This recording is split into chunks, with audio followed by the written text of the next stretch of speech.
work from home on this series. It's Last Woman on Earth in 40 degrees. This is a drone shot! I'm back on the hunt to find the world's most endangered jobs. I think we're in a sandstorm. I had to get up at 5 a.m. to see this. How We Make a Living tells the story of our past, present and future. As the world changes, some jobs are on the verge of being lost forever. And I want to learn how to do them before they're gone. I need to find out how the job works, don't I? If I meet a man along the way, so be it. This tradition is going to be lost. The future can know that we build it. Are you allowed to touch people? This is part of the experience. My journal, ready to be filled up with facts and statistics and knowledge. Lego Master Builder. Currently blank, because I've been in the house not doing any travelling for 2 years.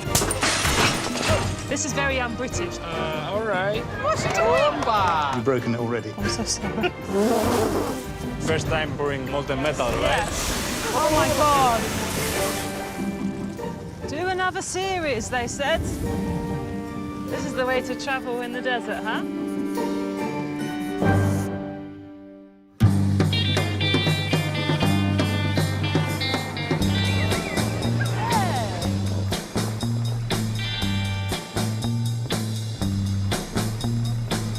I'm in Copenhagen, capital of Denmark, centre of maritime trading in Scandinavia back in the day. And there's still loads of boats, if you can see them, I don't know. Boats. I have sensible supplies, as always. Here we go. It's a book about Denmark and some of its famous geese. What else have I got? Oh, an adult colouring book, because I'm that guy. What else did I bring? Oh, yes, here we are. How to be Danish. Have you read it? Not yet. Didn't want to arrive Danish. Do you know Sandy Toksvig? Who? Denmark is the home of licorice, Lego and The Little Mermaid. It's also considered one of the world's most progressive countries. Since the post-war era, it's used high taxation to help fund education, healthcare and childcare, and invested heavily in new industry and infrastructure to keep its workforce employed. But the rush to progress has a price, and some of the state's interventions have endangered Denmark's most traditional jobs. My first stop in Copenhagen is in Nyhavn, a district built in the 1600s to support Denmark's global maritime trade. Until the early 20th century, over 100 workers filled this harbour, doing a job that was vital for sailing. Now, only a few remain. So I'm here to see one of the last remaining sail makers in Copenhagen, hidden away just down there. Have you ever wanted to go sailing? I haven't ever wanted to go sailing because my worst nightmares are about drowning. Sailmaking was a skill from the Viking era. 1,000 years later, workers could still earn a living from it, providing they had a needle, thread and hours of practice. Today, I'm working at the Hansen Workshop, which was founded in 1934 and is run by Hella, an Olympic medal-winning sailor who is keeping the skill alive through apprentices like Arnita. I assume there's going to be lots of sewing involved with making sails. Because I host Sewing Bee and they're all about sewing machines. Do you actually sew on the sewing bee? No, they don't want me to sew on the Sewing Bee. You're supposed to be like, oh, what are you doing? Not, I could do that. Give me a go. I should win this programme. Niels Hansen, the previous owner, ran the shop for over 40 years when Hella came looking for an apprenticeship. I went down in 2006 and asked him to learn me how to sew a sail. And he said, no, I have no apprentice. What I didn't know when he stopped was he had said no to a lot of people. He sounds like a very grumpy man. Yeah, he was. But I said, well, if I ordered my own sail, you can teach me how to do it. Hella is amazing. She's kind of made this whole thing happen. She's kept it alive. There are things here that are nearly a century old, or if people are watching it on repeat, over a century old. Where did you get your interest in sailing from? Actually, my father had been sailing all his life. It's actually him with the pipe up there. In my younger days, I always wanted to be a sailmaker, but my father said, no, there's nothing to live off, so you have to go and be a sailor. And then I have this sail off because I was so afraid that all this history get lost. A sail is made from canvas stitched together with holes along the edges to thread the rope through. My first lesson is to sew the rings around the holes.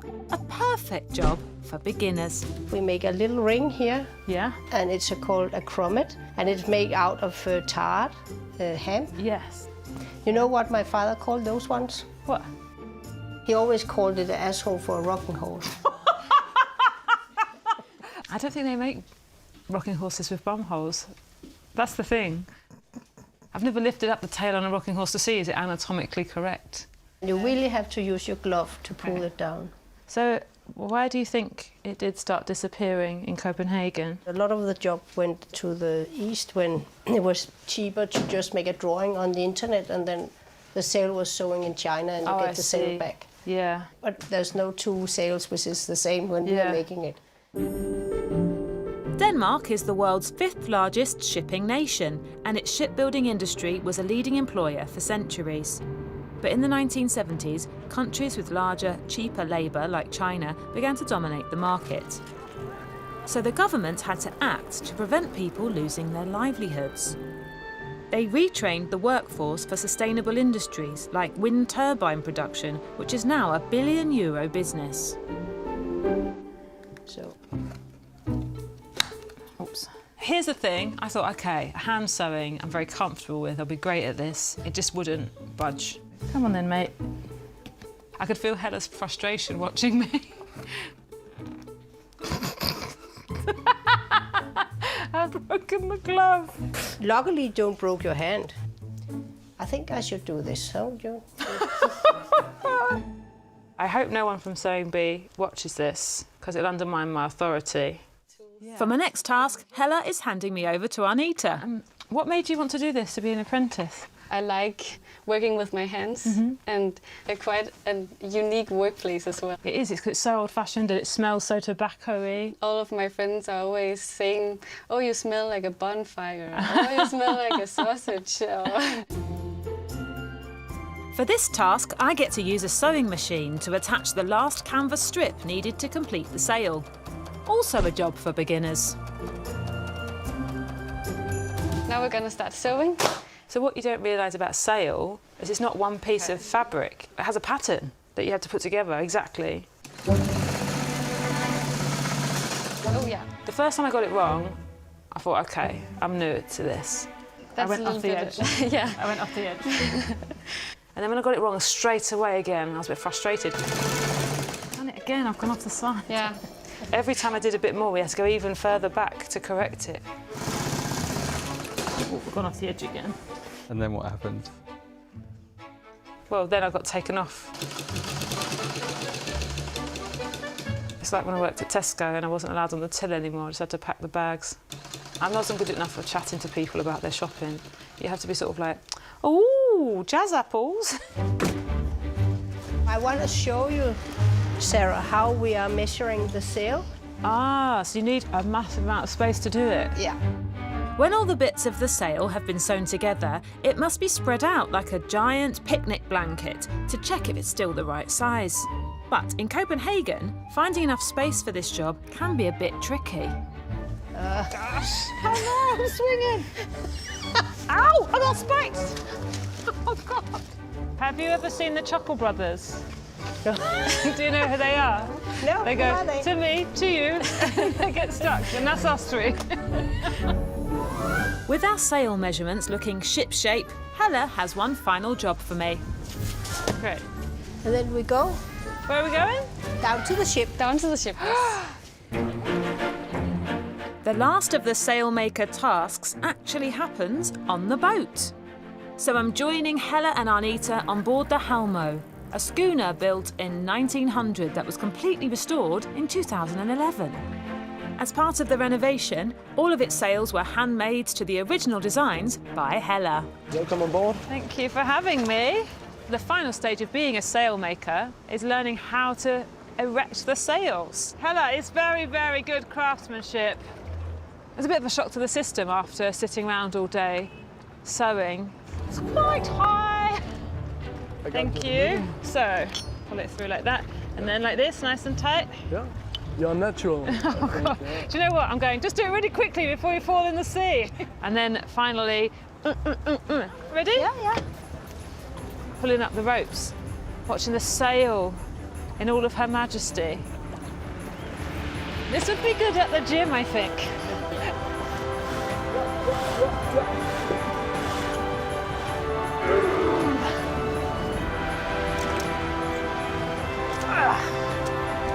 It looks fantastic. Yeah. Hella is a really incredible craftsperson. She has personally rescued all of these artifacts, kept it going, taught herself, but I think sail making in Copenhagen itself is probably not going to have much of a future. It's not viable. But I think with someone like Hella teaching new people about the old ways of making these sails, I really hope that that is going to continue. Because I can't do it, clearly. So how many rocking horses had to give up their lives for one sail? Yeah.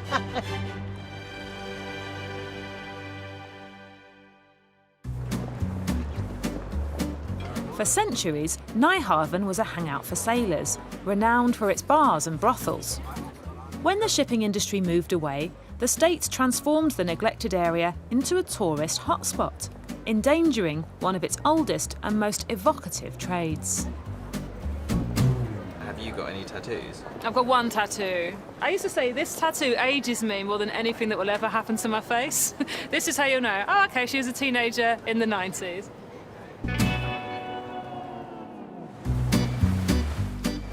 A maritime tattoo artist has been at this parlour since 1884, creating artwork for locals and sailors all over the world. But urban redevelopment has turned nearly every local business into an eatery, which threatens to shut Tattoo Ula for good. Today the parlour is managed by MyBrit, who's teaching new artists like Sophia their unique designs, which have been passed down by each owner to the next.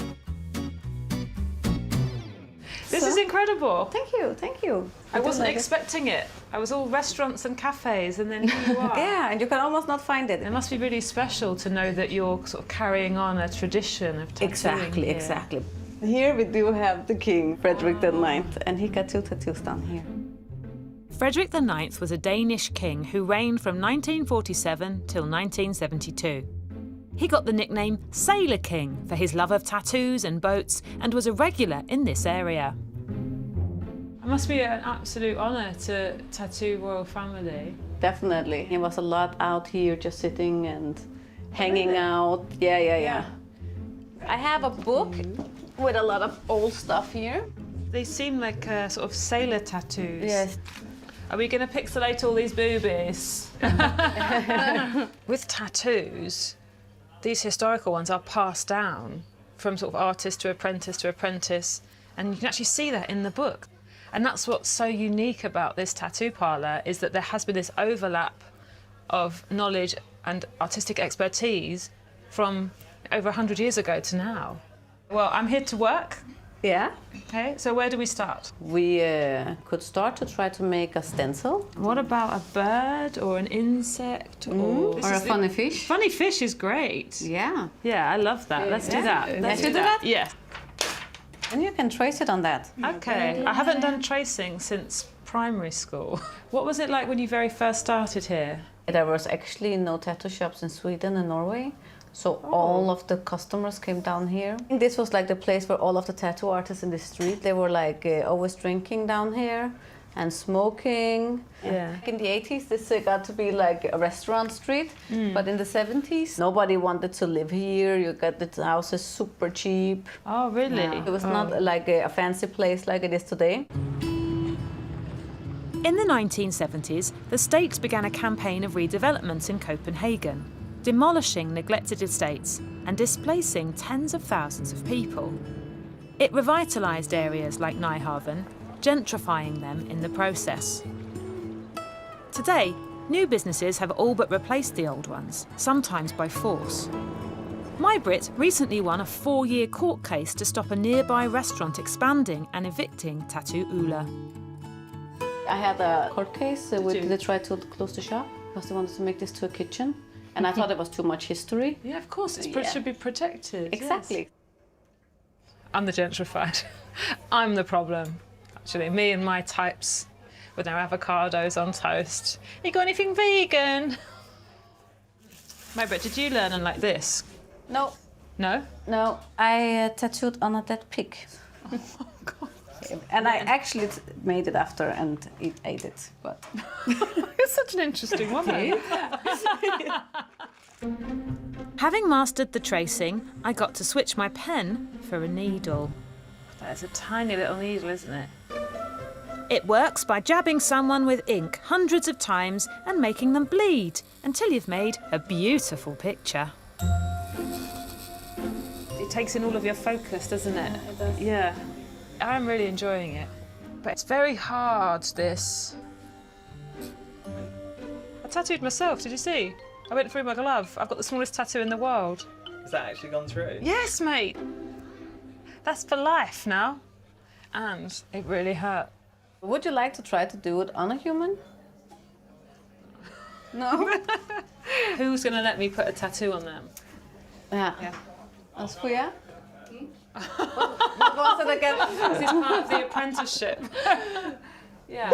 Sophia, are you really okay with this? No, I really want you to do it. Do you really? I am questioning why I'm doing this. There's so much potentially can go wrong.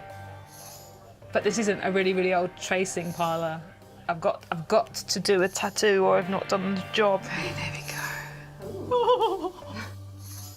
I don't think I've been as worried about anything as I am about what's about to happen next.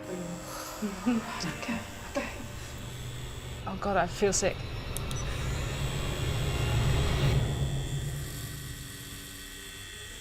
I don't know if I'm trembling or if it's the pen. I need to grab it more.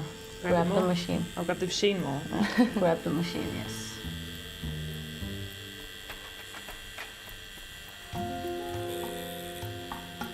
Sorry, I felt I went very deep then. Okay.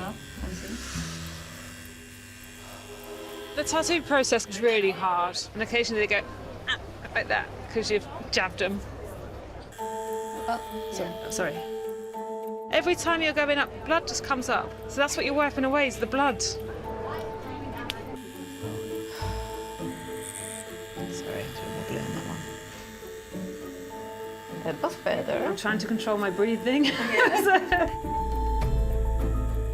Every time I was about to put it on the skin, I was like, just do a tiny little centimetre and then stop and have a breather again. Horrible.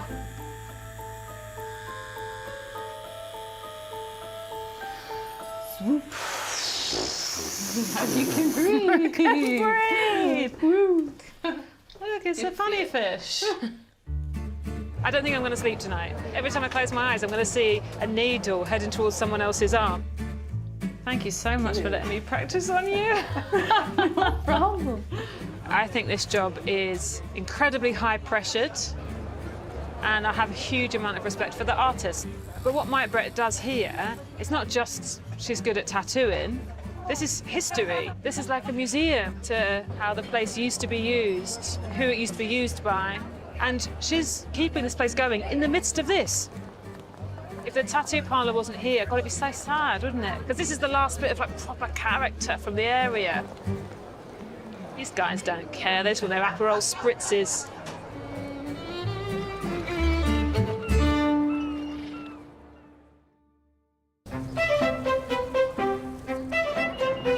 There's one part of Copenhagen that began as a resistance against government intervention. And I've come to work in it before it's taken back by the state. We are currently right on the edge of an incredible magical place called Christenia. It's off the grid. It's anarchists. There's drawings, look. Christenia was formed in 1971 by squatters angered by a state social housing plan which marginalised them to the suburbs. They wanted to build a new libertarian city where anyone could live. It has today become a tourist hotspot, boasting galleries, cafes, music venues, and even its own gift shop. I'm here to see Christiania's first and oldest occupation, the blacksmith. Hi, Albert. To take me to the blacksmiths, I'm meeting Christianite and local guide Albert, who's made quite a name for himself here. There's so much to look at. Yeah, I think people have that feeling also when they walk in the door. It's like, I'm free. So this used to be an old military compound, and it was left empty, and a lot of people from outside are using the place. There are some workshops here. We have a postal office down here. There's 700 people living here. Yeah.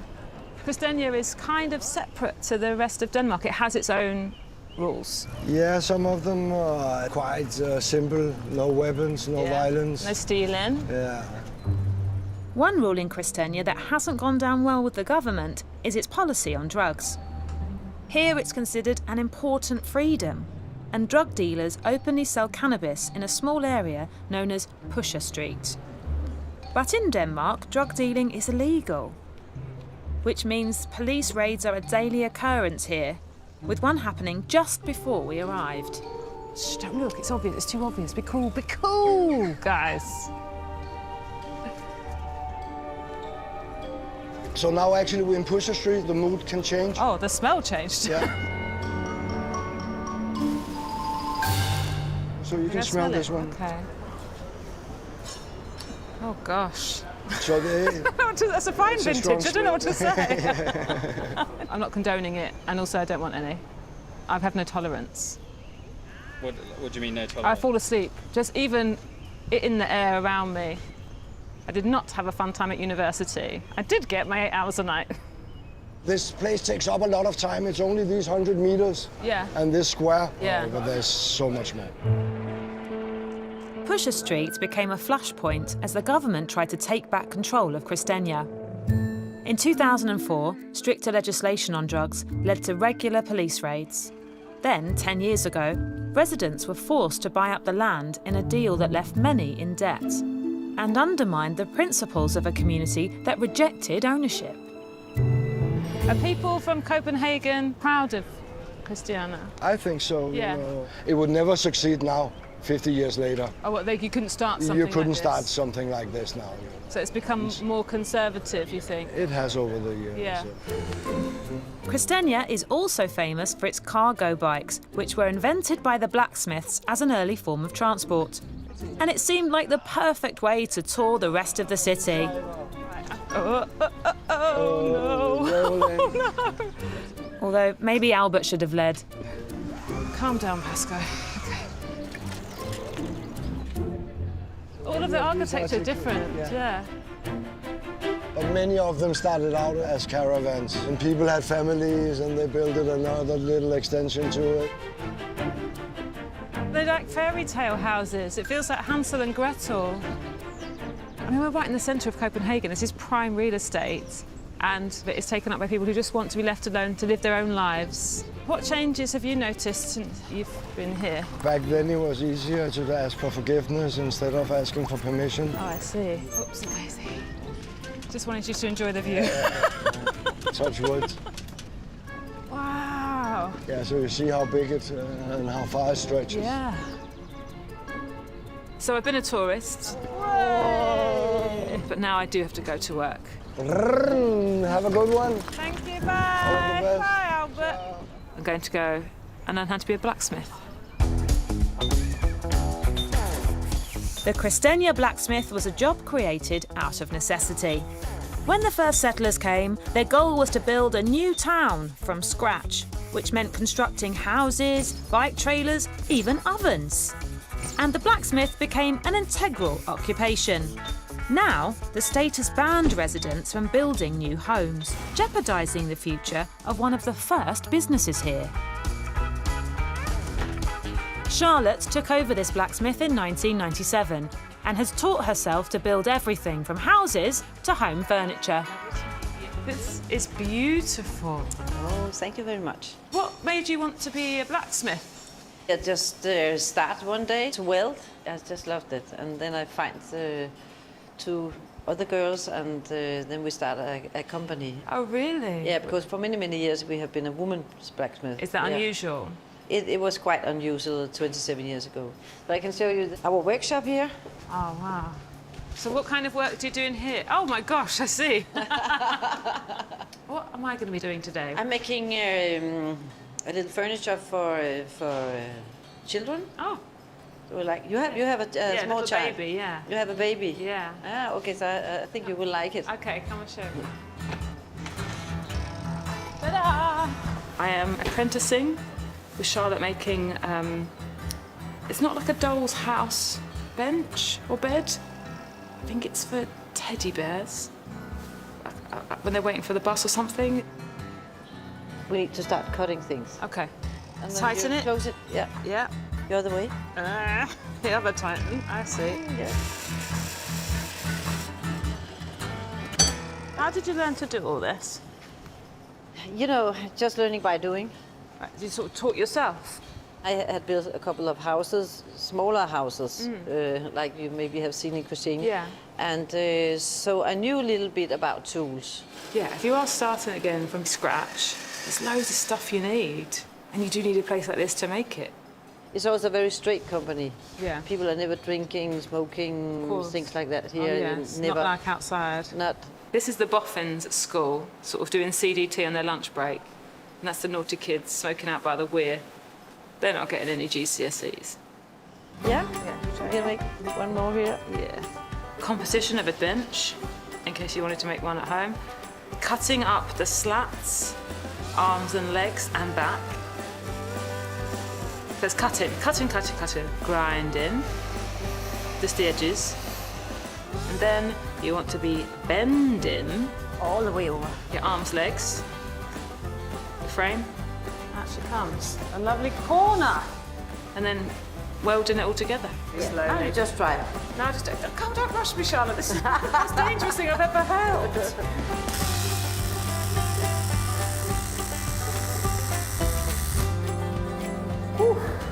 It's very easy. It's addictive, isn't it? You just suddenly start when I'm melting things.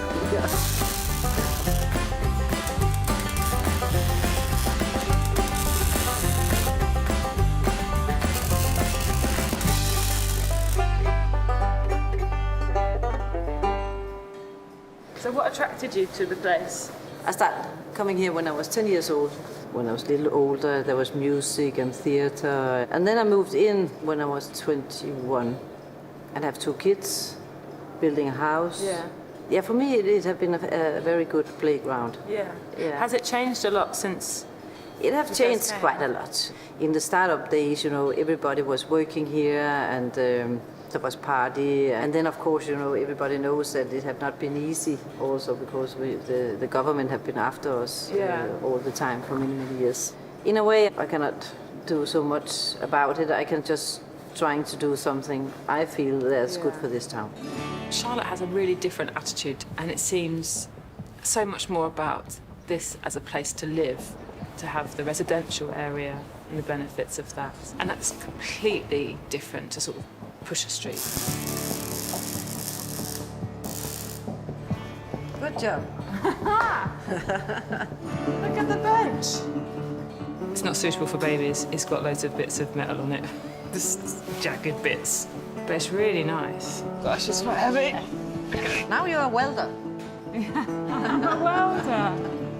Well, if this job was to disappear, it started here out of these really practical reasons. By people like Charlotte, who taught themselves and then taught other people. It's just heartbreaking, the idea that it just stops. That would be a sign that this is kind of over. The dream's over. Open a big pret-a-manger and go home.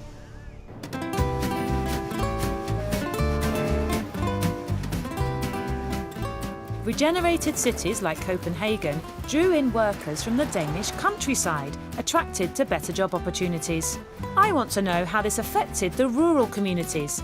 So I'm heading to Endelave Island, where these changes have created a job of all trades.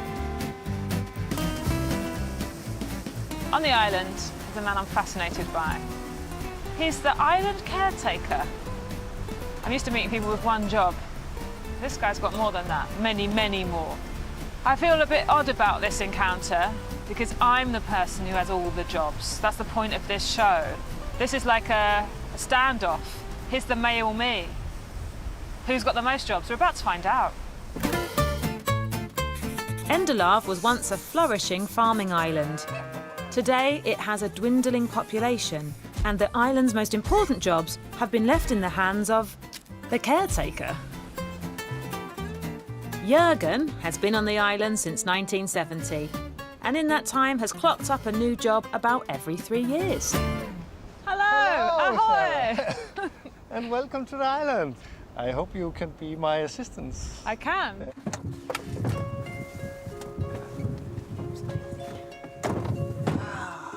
Are we ready? I'm excited to see more of the island. It's very beautiful. Look our lovely church. It's gorgeous. Yeah.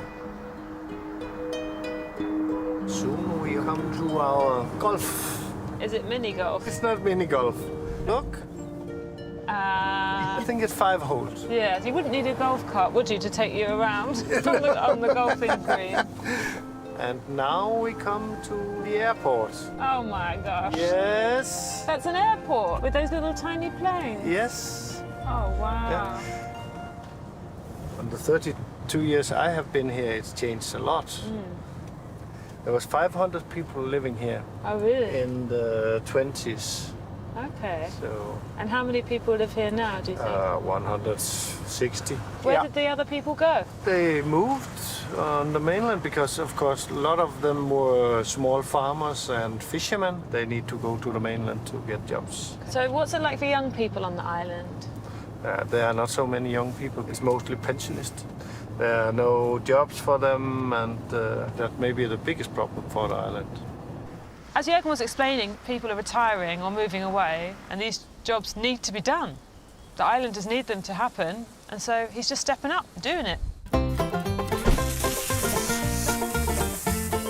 So, do you have a fire tractor? Yeah. Push that, there we go. Whee! The first job is a very impressive one. Jürgen's a firefighter, which he started doing in 2017.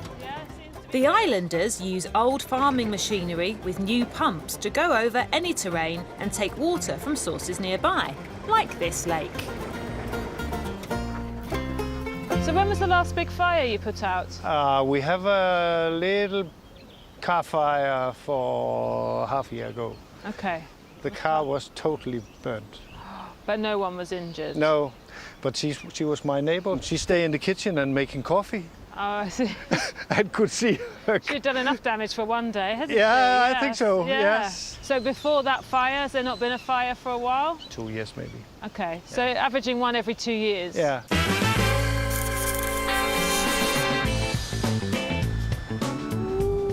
Ooh, another This hat. is the hat. Jürgen has been Endelave's Sonifool, or rural policeman, since he volunteered for the role in 2010. And, handily, we're already in the patrol van. So with 160 people, Yeah. do you have a lot of crime? No. I want to crack down hard on crime, Okay. clear up this area. So I'm going to keep a lookout for you. What's he up to? That kind of thing. Dodgy horses. Don't look for me. Maybe we shall arrest one. Yes, let's just do a stop and search. Can you do that?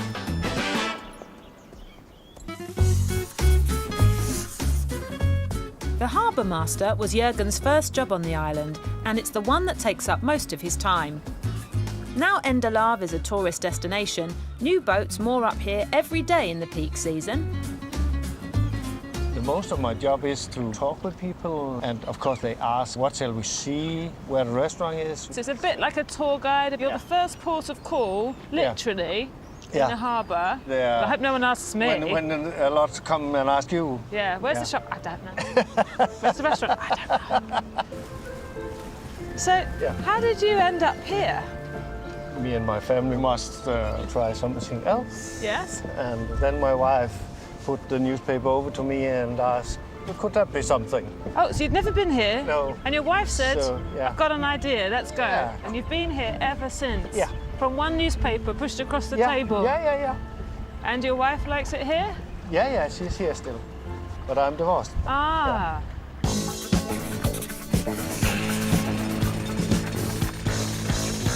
Do you know the song The YMCA? Yeah. Yeah. All the different guys with the different... Yeah, with different hats. The nearest tarmac truck is on the mainland, so a road could be blocked for weeks if it's not maintained. Emergency vehicles rely on them to be cleared all year round, so it's a vital job and one that Jürgen took on in 2015. You know I don't drive. Yeah, no problem. So, Woo! yeah. I'm just going to rev it up a little bit, going very slow. As I was driving it, I felt immensely powerful. I've heard people talking about how when you're on a big motorbike and you feel like throbbing between your legs and you're like, oh God, I'm gross. Down. And then I was sitting aboard that, feeling it vibrating under my bum, going, yeah, I get it now. Then go back all the way. There you go. I don't know. Lift a little bit. I'm not legally allowed to drive at all, let alone a heavy goods vehicle. Hey, stop. Oh. You are driving out of the road. Yeah.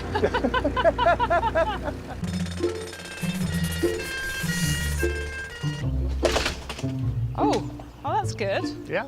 Endelave doesn't have a hospital, and there's only a full-time doctor in the summer. Emergencies have to be seen quickly so that they can be airlifted or ferried to the mainland immediately.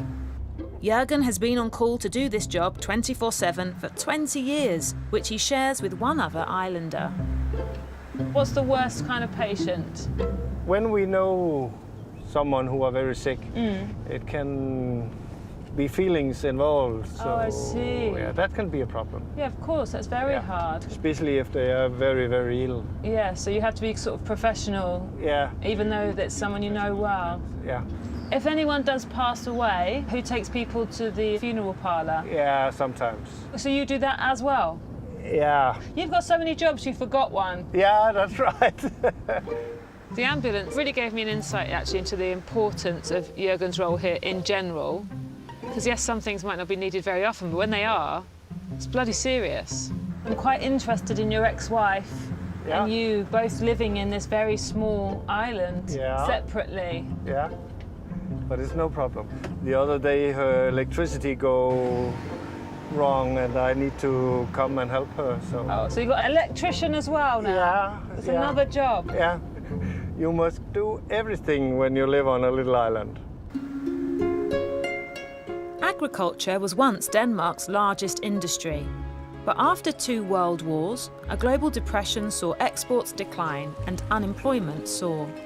From the 1960s, farm workers left for jobs in the cities, where there were better wages and a highly funded welfare state. The number of farms dropped by more than 80%, and remote areas like Endelave faced depopulation. Caretakers like Jürgen became crucial for their survival. Oh, and if you're wondering how great a caretaker I was, well, I would say brilliant. Oh, you look very well. Do I? I came in thinking that an island caretaker was sort of like a party manager, because the only islands I've been to are Ibiza and Tenerife. But this is completely different. There we go. Yeah, it's proper serious work. We're here to help. Keep walking, love. Yeah, it's maybe not so good with high heels. Shut up about my shoes. Is this part of the job? Yeah. What a lovely job when there's no actual fire. How many fingers am I holding up? Yeah, just yank them off. Thanks. Thank you. I'm not hungry. It's excitement. The streets have been policed, fires put out, roads flattened, tourists met, and thankfully no one needed CPR. With all that stress, it's a relief that my last job is the most relaxing one. This one, Sarah. is my favorite. Wow, I can see why. Jürgen runs a riding centre for tourists with his girlfriend Mette. Lovely to meet you. And the final job is to check in on the horses before bedtime. So Jürgen's shown me today just a little bit of all of the jobs that he does. He must be a really important part of the island. Yeah, he is. The phone calls a lot. When people call him, he has to decide which front it is. His hat on, yeah. His cat. You proud of him? Yes, very much. Oh look, they're kissing each other. Yeah. So the final job of the day was just letting horses nibble on you. So bad to me. I do have to ask, what happens after you with all these jobs? I hope there come some young people over to the island who can take over. Yeah. We need a young family with a lot of children. 10 kids, maybe. Yeah. Haven't seen how important Jürgen is to the entire place. He's irreplaceable. He's keeping the island going until people decide, oh, we should come back. And that's what I hope happens. Oh, I'd love to live here, but I'm not having 10 kids just so Jürgen can give them all jobs. To support its small population, Denmark has invested in new technology to grow its industries. It's now one of the 10 most automated countries in the world. I'm heading to Billund, where this futuristic approach has helped create a global toy company, but is endangering the job of a builder who likes to work with very tiny bricks.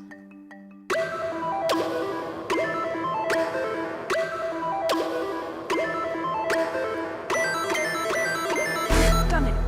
I am at Lego House. I'm very excited. I'm going to be meeting the master builder, a man, would you believe it, who's British. The role of the Lego Master Builder started in 1961 for the purpose of creating giant, imaginative sculptures. Today, it is still being done by hand, but the advance of the digital world means this human touch could soon be surplus to requirements. Stuart is based at Lego House, a massive playpen that opened in 2017, where he designs new toy ranges and huge installations. Probably one of the biggest models that we've ever built. It's called the Tree of Creativity. It's 15.68 metres tall, 6.3 million bricks. When I saw the tree, I thought, and I hope it's okay to say this, a bit cruel to make nature out of plastic, isn't it? We've got these ones who don't biodegrade.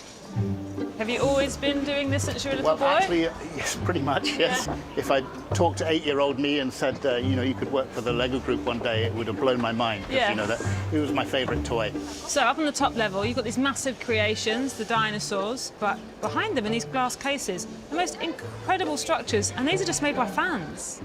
So this is setting my expectation of what... Oh, yeah, you need to lower your expectations of what I'm going to do. And I actually have my Master Builder workshop here in the building. This is where the magic happens. When I went into Stuart's office, it's like a playroom. This is you. Yes. Stuart. That's my minifigure. You could have a little Stuart army. Indeed. Take over the world. Well, take over the drawer. Yeah. And was there always a master builder? No, we didn't actually get a master builder as such until the 1960s, called Downey Holm. This is actually her. So really, the first master builder is a mistress builder. But men are doing it now, which I suppose is fine. Lots of little custom printed tiles. You've broken it already. Broke her arm off, I'm so sorry. Now you've knocked her head off, OK. Where do these kind of things start? So basically, I'll get a very simple brief, just a one-liner. Yeah. And what I'll usually do is 3 or 4 prototypes, and then we'll get a sign-off on one direction. So that's like sending someone an email going, I think we should do a film about Titanic, and then everything else about the film Titanic is up to them. Yes. From when I started, we designed on graph paper, but these days, of course, a lot of it is in special programs for developing and designing models. So clearly it's modernising and changing all the time. For me, I'm comfortable and I prefer getting my hands on the bricks. I like to think with my fingers when it comes to developing, or I don't use a computer at all. No. So Stuart is someone who really likes to build things with his hands, whereas I'm getting the sense that this job is also so much on computers now. They don't have to reach for bricks in drawers because the computer just knows and can tell you how many you need and what it's comprised of, and that must change his job entirely in the future. The way Lego is designed and manufactured has changed over the years. Automation helped the company supply global demand from its base in Billund, transforming it from a farming town to a city with its own airport, attracting nearly 2 million visitors a year. But technology is also affecting the way Lego is played with. As traditional toys have fallen behind digital ones, the company is joining the trend and moving online. Stuart's method is still to do things by hand, so to get to grips with his way of working, we hit the play floor, a creative space where you can build whatever your imagination can come up with. So Sarah, I'm going to put you to work now. Build something for me, anything you like. Okay, great. Okay, good luck. Thank you, thank you. Okay, I'm going to get these other kids' stuff out of the way. The first part of being a master builder is thinking of things in your mind and then using the bricks to create them from nothing. Can you guess what I'm making? I've already made them, look. I'm going to do a self-portrait, starting with my feet, because I feel like solid base, legs, skirt shape, head, hair. The stomach is the door to the soul. I don't know if you know that saying. He said use my imagination. So you could make anything? And I've decided to make the best thing, yeah.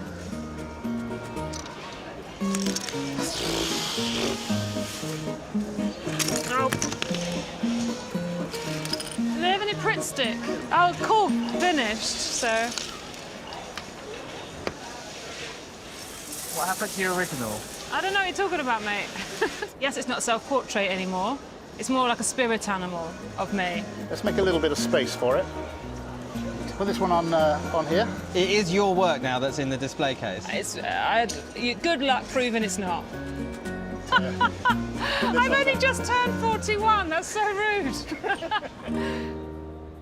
The pinnacle of Stuart's creativity is the World Explorer, where the stories of thousands of tiny people are on display. Around 2 million bricks in here. It's home to around 2,500 minifigures. I've never seen anything like it. There's animals, there's famous people. That's the cast of Friends. Yeah. There's cartoon characters. I think he kind of lives in there, up there. So this is your brain, Splat. Yes, I guess it must be. I want to test your master builder skills. Okay. You can see this is all about storytelling, this whole experience. So what I want you to do is to go away, come up with a great story that we can put in here. You up for that? Yes, I am, Fantastic. thank you. Better get some bricks. Okay, great. Yes. I've been set a huge task. I've been thinking about places we've been. I could make Christenia. Is that appropriate for children to make Pusher Street? And what I really want is a lot of these blonde wigs. I wonder why. I'm a Lego angel. It's so much more painful than it looks. It's me when I'm dead. I'm really inspired now. Thought about all of the things that I love. Dogs, education, myself.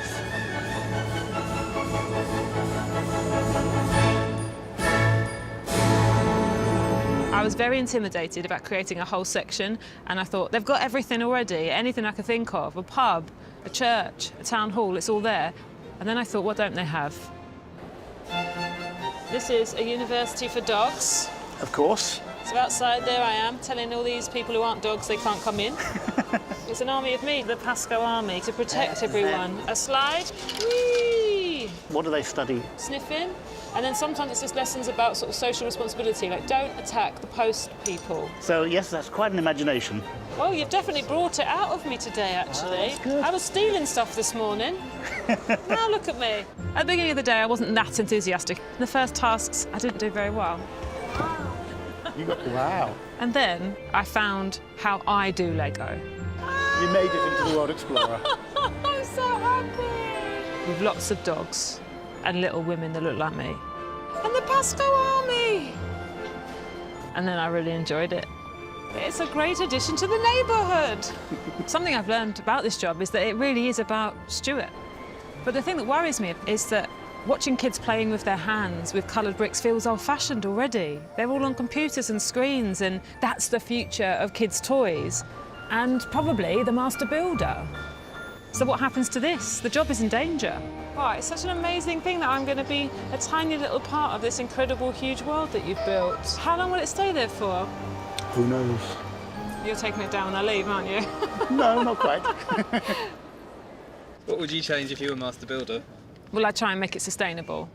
I'd make Lego out of pasta. And actually, that's incredible for the business model, because when the kids put stuff in their mouth, pasta gets soggy, they need to buy new Lego. How do you make a global brand even bigger? I just told you. Are you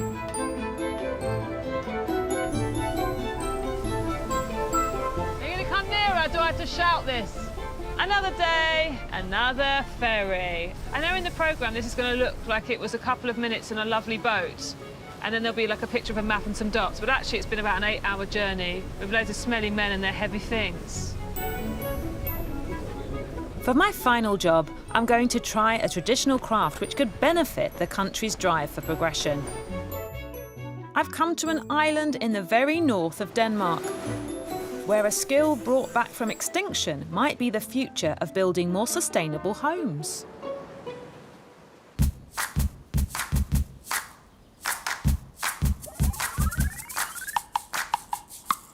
I am on Læsø, a beautiful island with a very special kind of roof. I describe it as a scruffy woman's bob, but it's actually a seaweed thatch. And I'm here to meet the seaweed thatcher himself. Can I be honest? Yeah. I think it looks terrible. Why? It's all different lengths. Do you know what it looks like? My mum bought expensive clippers to shave her own cats. And that's what they look like. And then they're so sad they won't even eat their food. In the 1700s, the seaweed roof thatchers covered houses with a material that would last for 300 years. But the roofs fell into disrepair in the 20th century, when people were building with steel and plastic. And the craft was forgotten within a generation, before a modern-day thatcher revived it. Henning taught himself the ancient skill by taking apart an old seaweed roof to learn how it was put together. Hello. Hi. Hi. He works with his daughter, Kirsten, and together they teach islanders of all ages how to do the job. So tell me what you're doing. Well, this is a seaweed roof, and we are in the middle of it. In the old days, it was the women who did this. There could be around 100 people on the place, and then they make it on one day from the beginning. Oh, wow, yeah. Yes. So you know you have an extra person today? Yes. Here to help? Yeah. Great, OK. I'll go and put these on then. Yeah, yeah. Oh, dear! It's a very interesting smell, isn't it? It's not as fishy as I thought it was going to be. So we call it seaweed. Yeah? Yeah. Is it not from the sea? It's from the sea, but it's actually a grass. This is eelgrass. Oh! So it's the only plant that went from land to sea. It can burn and it's insulating very well. Wait, so this isn't flammable? Let's try and burn the house down. No. Going, and now I stop it. This is the most incredible material I've ever heard of. It's kind of fire retardant from the minerals from the sea. When you try and go swimming in the sea and there's big piles of this, it gets in your way. I'm going to get rid of it all. It's twofold. I'm going to get paid to take it out of the sea, and then I'm going to get paid to put it in buildings and make the buildings safer. It's been used for insulation in houses all over the world, and the plastic foam was invented, and then it's been forgotten. The first layer of this scruffy bob is made up of sort of seaweed pigtails. Henning's got a modern way of twisting these into shape, but Kirsten is teaching me the old style. You're gonna twist it right, I'm gonna twist it right. Like this, yes? So, thatching starts with, you get your grass, you twist it. It's like I'm strangling someone. Yes. And then I'm gonna make the tail. And then there's a thinner bit, like you're pulling the guy's head out and just twisting his neck all the way up like that. Nice and tight. Next step, you put it under a beam, you yank it through, you get the tail, the thin bit, and you're winding it round the fat body. Yeah. And then we lay it on that bit. And and then it's done. Kirsten, how long have you been doing this for? Since she was a little kid. Yes. And then you got to do another one, and then another one, and then loads more. As long up as you can.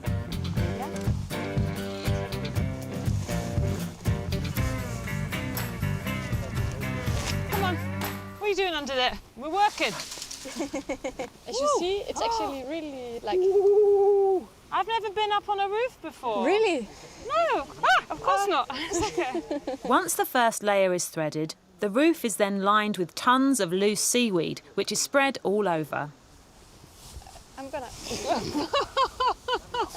no, that's enough. That's enough. For this, we need to call in the big guns.